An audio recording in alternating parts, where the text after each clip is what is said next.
I know we spoke a little bit over the phone about this, but are there any kind of main points you want to share as to just how you think Airbnb is contributing to gentrification in Montreal?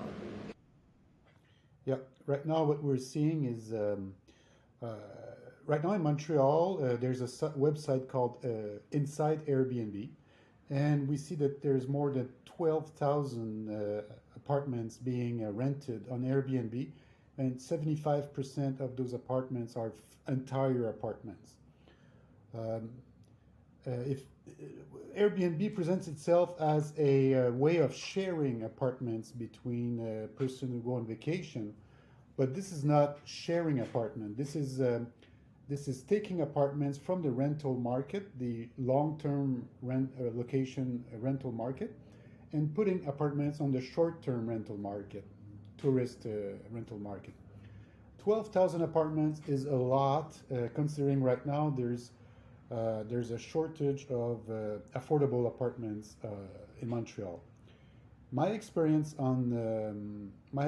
as I was working at the Comité logement de la Petite Patrie, which is a neighborhood in Montreal, um, is that the apartments that get transferred to Airbnb are those that will offer the biggest profit potential to the owners. And what gives a good profit potential is when the rent is not too high. So these are the main transformation we see in Montreal now for many years, is that apartments that have a potential, that's how they call it, of profit, are those that the rent is very low, those that tenants that have a small income, a bit right now, so they will get kicked out of their apartment, and then the apartment will either be transformed into a condominium or into an Airbnb, or it will be Airbnb and after transform in a condominium. So Airbnb is a kind of a middle of the road profit. Uh, uh, so it's very damaging to the stock of rental apartments in Montreal, and it without any doubt contributes in a very big way to the speculation we see right now and the uprise of the rental prices of apartments. And mind you, this is not a problem only in Montreal. This is a worldwide problem. So we see the same problem in New York, Toronto, Paris, Barcelona, anywhere where we have big cities and we have a good part of the city which has some rental stock, some rental apartments. This problem is very big. Thank you so much. I actually came across that website that you were referring to, and I noticed that it's almost about 95% of these Airbnbs are unlicensed. Is there something to be said about how maybe unlicensed Airbnbs are much worse than ones that are licensed?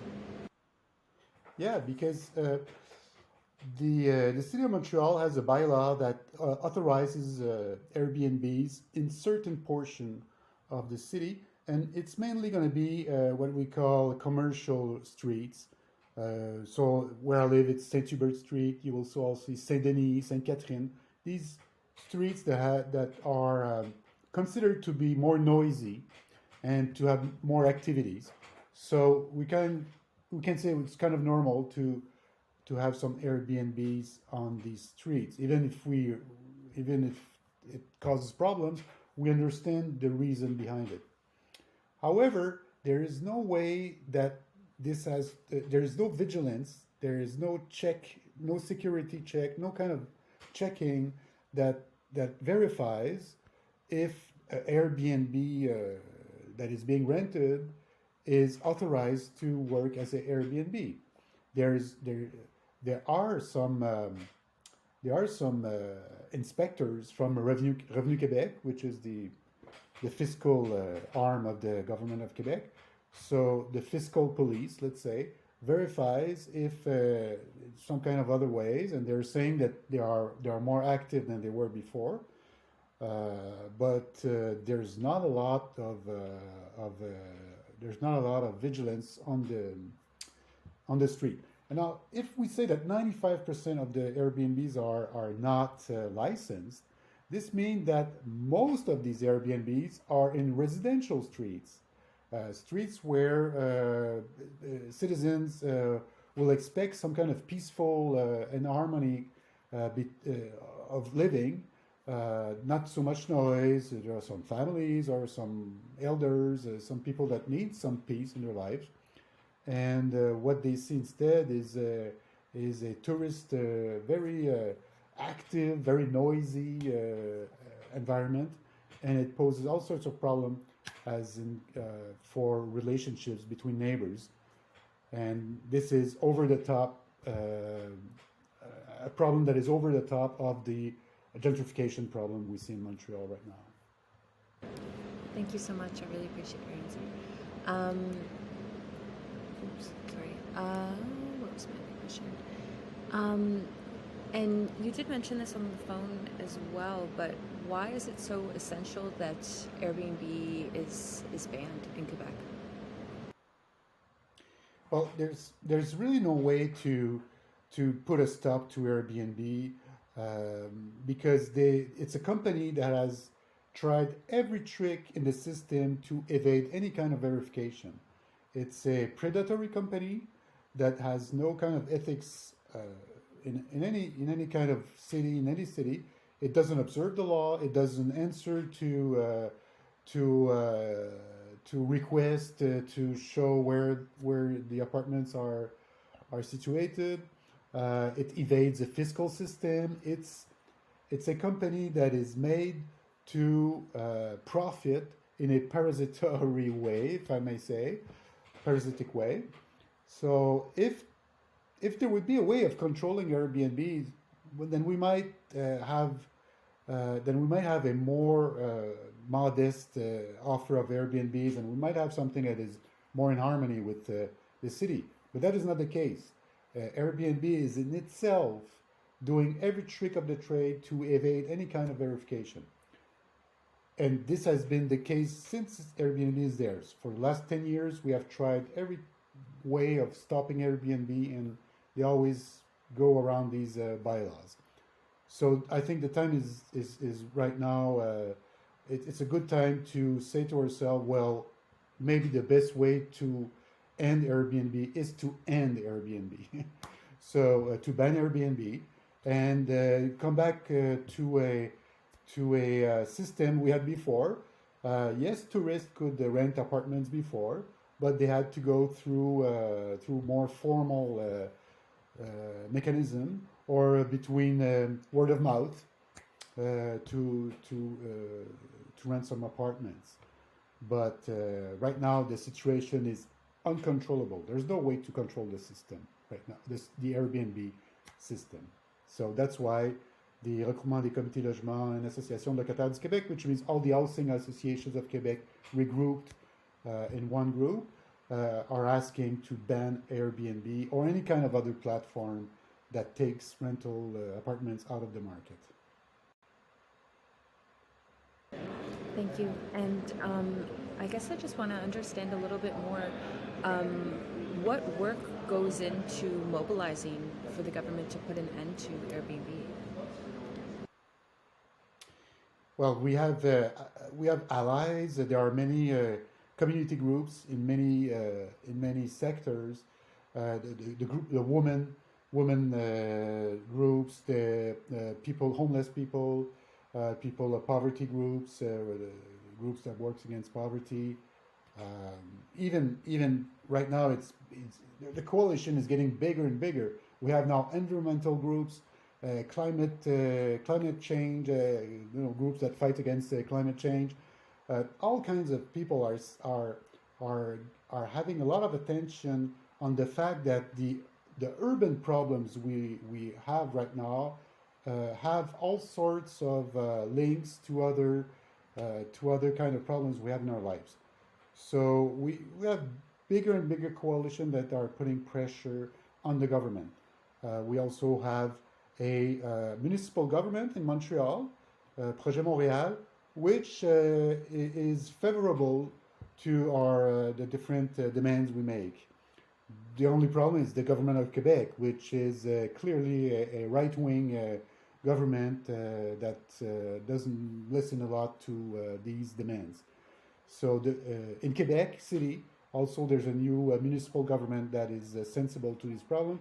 In Sherbrooke, in different parts of in Quebec, more and more municipal governments, level of governments are aware of this, and there's a bigger and bigger coalition being built that puts pressure on the Quebec government. But there's nothing to expect from the Quebec government itself. They are favorable to a kind of neoliberalism that don't put any kind of barriers on these predatory kind of actions. Yeah, as Airbnb. Thank you so much. And then I just wanted to ask, for citizens who aren't a part of this or these organizations, what is something they can do to help support the movement to see an end to Airbnb? Sure. Yeah. On the social media, there's a lot of ways to get informed about different types of actions that groups do. I will name another very important group in the housing sector. It's the Frappru, which is also very active on these questions. So we are doing a joint manifestation in September, Frappru and Reclac, to put pressure on the Quebec government to put an end to this and all the problems we have in housing. So I would say, to read the social media, read what's happening right now in the public debates, because there are lots and lots of stories about the problem that tenants and even the homeowners or aspiring homeowners have right now. It's becoming a problem that everybody are preoccupied about. So there's a lot of ways to get informed. But I will invite everybody to stay informed about the very big manifestation that will happen in September. Perfect. Thank you so much. And lastly, I just wanted to ask, I know that it seems you're a bit more hopeful that Projet Montreal will take action against Airbnb, but do you have hope that the CAC can be swayed in favor of doing something more concrete against Airbnb? Well, sure, because the CAC is very sensible to its public reputation. The CAC is not a very ideological party. It is a bit, but not that much. It is a populist party. So when the people are preoccupied about a problem, the CAC will do something about it. Last year, the CAC was against the idea of a housing crisis. Now that more and more people talk about housing crisis, they accept that there's a problem about housing crisis. So you see, it's a populist party that will change their mind if they see that there's more public voices asking that something be done. So right now, I think that the housing situation is getting more and more attention, and at some point, I believe that the CAC will sit with our association and others to bring an end to this problem. But there's a lot of pressure to be put on the CAC, because we have to be aware of one situation, is that the voters of the CAC are mostly homeowners. They are not tenants. But there can be a dialogue if there's a lot of public pressure on the CAC. Okay, that makes sense. Thank you so much. Is there anything that I didn't ask that you would like to share or recommend I look into? Well, one thing that people can do is if they see that there's an Airbnb house or apartment that is rent on their street, and it's probably an illegal one, there's a procedure to complain at Revenu Québec. Just calling the city will not help, because the city has no power to put an end to this. It's the Revenu Québec that will do an investigation. So if you see an Airbnb and it's troublesome, or you don't like the fact that houses are being rented or apartments being rented to Airbnb, then do a complaint to the Revenu Québec, and when they have enough complaint, they will do an investigation. So citizens have a kind of responsibility in the setup that's right now in front of us to complain as much as they can.